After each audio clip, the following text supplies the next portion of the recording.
बिस्मिल्लाहिर्रहमानिर्रहीम। अस्सलाम वालेकुम नाज़रीन, उम्मीद है सब खैरियत से होंगे। तो आज हम अपने किचन में बनाएंगे बहुत ही ट्रेडिशनल सी रेसिपी। तो हम बनाने जा रहे हैं सूजी के समोसे।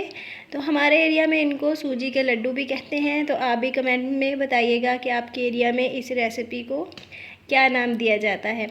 तो उसके लिए इस रेसिपी के 3 स्टेप्स हैं, तो इसलिए वीडियो को एंड तक लाजमी देखिएगा और सारे स्टेप्स को फॉलो कीजिएगा।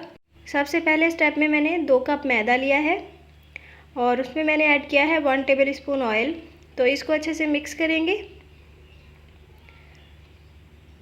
अभी मैदा थोड़ा ड्राई है तो मज़ीद हम 1 टेबल स्पून ऑयल ऐड करेंगे और इसको मिक्स करेंगे। और अभी मैं आपको दिखाऊंगी कि हमें कैसे पता चलेगा कि इस मैदे में ऑयल की कितनी क्वांटिटी होनी चाहिए। मैदे को ऐसे मुट्ठी में दबाएंगे, तो अगर ये मुट्ठी बन गई तो इसका मतलब है ऑयल काफ़ी है। तो हमने 2 टेबल स्पून ही ऑयल ऐड किया था। अब हमने इस मैदे की डो बनानी है। तो डो हमने नीम गर्म पानी से तैयार करनी है। तो ज़रूरत के मुताबिक थोड़ा थोड़ा नीम गर्म पानी डालते हुए हमने ये डो तैयार करनी है। इस डो को हम ज़रा हार्ड ही तैयार करेंगे। आटे की तरह गूंथते हुए हमने इस डो को रेडी करना है। ये डो हार्ड इसलिए तैयार करनी है क्योंकि ज़्यादा सॉफ्ट डो इस रेसिपी के लिए मुनासिब नहीं रहेगी। तो ऐसी डो हमने तैयार करनी है। इसको हैंडल करना बहुत इजी होगा। तो इस डो को हम तैयार करने के बाद कवर करके रख देंगे तकरीबन 15 से 20 मिनट के लिए, और उसके बाद अगला प्रोसेस शुरू करते हैं। तो एक पैन मैंने ले लिया है और उसमें मैं ऐड कर रही हूँ देसी घी, तकरीबन 4 to 5 टेबल स्पून, और इसको मेल्ट कर लेंगे। और अब मैं इसमें ऐड कर रही हूँ 5 से 6 इलायचियों का पाउडर, और पाउडर को मिक्स करने के बाद हम ऐड करेंगे सूजी। तो मैंने 350 ग्राम सूजी ऐड कर दी है। तो मैं सूजी देसी घी में फ्राई कर रही हूँ, आप कोई भी ऑयल या घी यूज़ कर सकते हैं। सूजी को मैंने पहले ही बहुत अच्छे से छान के रखा हुआ था। तो अब हम इसको फ्राई कर लेंगे लो फ्लेम पे तकरीबन 10 से 11 मिनट के लिए। तब तक इसका कलर बहुत ही लाइट और बहुत अच्छा सा गोल्डन हो जाएगा। और सूजी फ्राई होने की एक निशानी ये भी है कि जब ये मुकम्मल तौर पे अच्छे से फ्राई हो जाती है तो बहुत ही अच्छी सी खुशबू आने लगती है। तो सूजी को हमने फ्राई कर लिया है, बहुत ही अच्छी सी खुशबू आने लग गई है और कलर भी लाइट गोल्डन हो चुका है। तो अब मैं इसमें ऐड कर रही हूँ 180 ग्राम शुगर, जिसको मैंने ग्राइंड करके पाउडर बना लिया था। तो ज़्यादा बेहतर है आप शुगर को ग्राइंड करके ही ऐड करें, इस तरह ये ज़्यादा अच्छी लगती है। तो शुगर को भी अच्छे से मिक्स कर लेंगे। इस दौरान भी फ्लेम को हमने लो ही रखना है। याद रहे कि सूजी हमारे पास 350 ग्राम थी, जिसमें मैंने 180 ग्राम शुगर ऐड की है। तो आप अपने टेस्ट के अकॉर्डिंग थोड़ा कम या ज़्यादा भी कर सकते हैं। तो अब मैं इसमें एक छोटी प्याली खोपरा ऐड कर रही हूँ, जिसको मैंने ग्रेट कर लिया था। आप कोकोनट का बुरादा भी ऐड कर सकते हैं। साथ ही मैंने तकरीबन 2 टेबल स्पून चॉप किए हुए बादाम ऐड कर दिए हैं। तकरीबन 2 टेबल स्पून ही मैंने किशमिश ऐड कर दिए हैं। और इन सारी चीज़ों को अच्छे से मिक्स करेंगे। और यहाँ पे फ्लेम को मैंने ऑफ़ कर दिया है।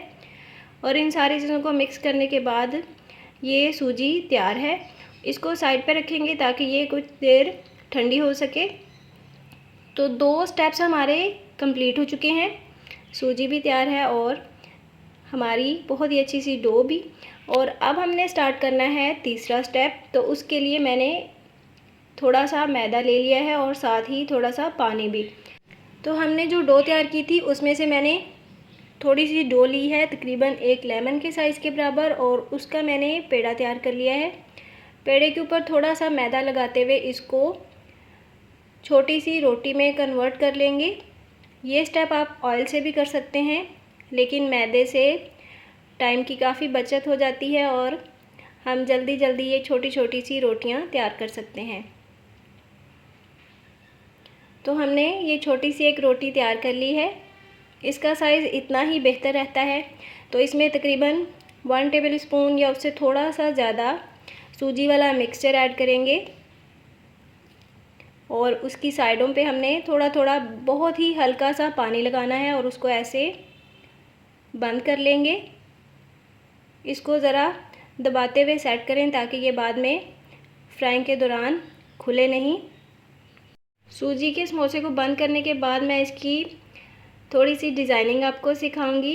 तो इस तरह हमने 2 उंगलियों से दबाते हुए इसको थोड़ा थोड़ा रोल करते जाना है। ये बनाना बहुत ही आसान है, ज़रा भी मुश्किल नहीं है।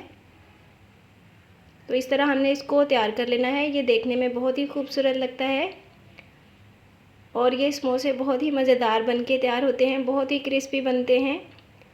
हमने इस समोसे की जो एक बहुत ही ज़बरदस्त सी किनारी तैयार की है, इसका मैं एक और डिज़ाइन भी आपको सिखाऊंगी जो कि इससे बहुत आसान है, लेकिन इस तरह ये देखने में ज़रा ज़्यादा खूबसूरत लगते हैं क्योंकि ये हमारा ट्रेडिशनल डिज़ाइन है। तो इसको हमने ऐसे ही छोटे छोटे से बल देते हुए तैयार कर लेना है। तो हमने ऐसे काफ़ी सारे सूजी के समोसे तैयार कर लिए हैं। अब मैं आपको दूसरी डिज़ाइनिंग सिखाऊंगी। तो उसके लिए भी हमने छोटी सी रोटी बना ली है और उसमें तकरीबन 1 टेबल स्पून ही सूजी का मिक्सचर ऐड किया है। उसी तरह साइडों पे पानी लगाने के बाद इसको बंद करेंगे। लेकिन ये वाला जो मैं आपको तरीका सिखाने जा रही हूँ ये बहुत आसान है। तो इसके किनारों को ऐसे नीचे रख के ऐसे फिंगर्स की मदद से आहिस्ता आहिस्ता प्रेस करते हुए जोड़ लेंगे।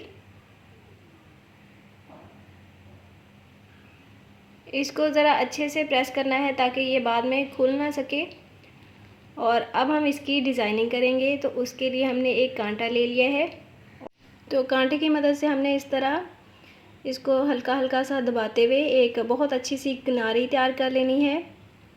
ये तरीका बहुत ही आसान है, तो आप इन दोनों में से कोई भी तरीके से ये समोसे तैयार कर सकते हैं।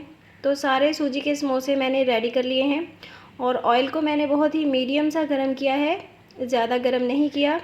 इस तरह इनको बहुत ही लो टू मीडियम फ्लेम पे ही हम फ्राई करेंगे।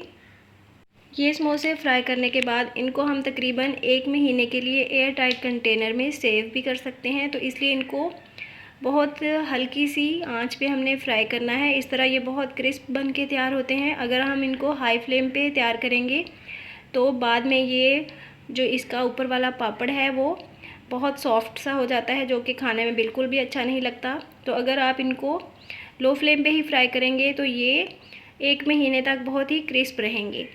तो समोसे हमने बहुत ही अच्छे से गोल्डन कलर में फ्राई कर लिए हैं। तो सूजी के मज़ेदार और क्रिस्पी अच्छे से गोल्डन कलर वाले समोसों को हमने फ्राई करने के बाद एक बास्केट में रखना है, जिसमें मैंने पहले से ही टिशू रखा हुआ था ताकि इनका एक्स्ट्रा ऑयल टिशू में जज़्ब हो जाए। तो अब मैं आपको ये सूजी का समोसा तोड़ के दिखाऊंगी कि ये कितना क्रिस्प बन के तैयार हुआ है। तो जैसे कि आप देख रहे हैं इन समोसों का ऊपर वाला पापड़ बहुत ही क्रिस्पी और खस्ता सा बन के तैयार हुआ है। तो ये रेसिपी बहुत ही कमाल की है, बहुत ही मज़ेदार बन के तैयार होती है। तो मुझे उम्मीद है आपको पसंद आई होगी, इसलिए वीडियो को लाइक कर दीजिए। मुझे दीजिए इजाज़त। अल्लाह हाफिज़।